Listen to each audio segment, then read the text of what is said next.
crowds of journalists and onlookers jostled for a glance of Najib, and some of his backers chanted and held up placards in support of a man whose father, Malaysia's second prime minister, is held in high regard. Najib thwarted corruption allegations for 3 years after revelations in 2015 that hundreds of millions of dollars from troubled state fund 1MDB were diverted to his personal accounts. But his life has unraveled since the election defeat by his one-time mentor and the country's most seasoned politician, Mahathir Mohamad, who returned to the Prime Minister's office he occupied from 1981 to 2003.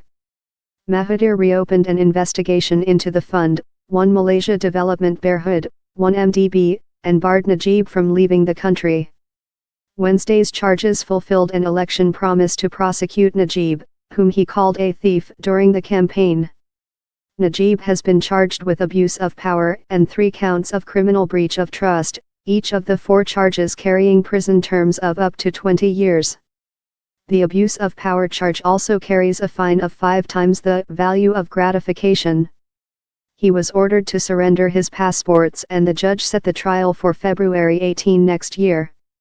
Wednesday's charges relate to funds of about 42 million ringgit, $10.4 million, that allegedly went from SRC International, a former 1MDB unit, into Najib's personal bank account. Malaysia's Attorney General indicated there could be more charges in the case as the Malaysian Anti-Corruption Commission continues its investigations. SRC has been the initial focus of Malaysian investigators as all the suspicious transactions involving it went through Malaysian entities, unlike other 1MDB-related transactions that went through foreign banks and companies. The judge imposed a temporary gag order to stop public discussion of the case. Najib's lawyers have said their client has been dragged through a trial by the media.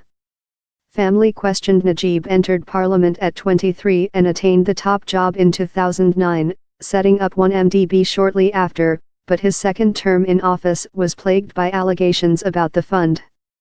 Since the election loss, investigators have seized luxury handbags, jewelry and other items worth nearly $275 million from properties linked to Najib's family. Najib must be held accountable, said Anwar Ibrahim, the Prime Minister-in-waiting and former opposition leader.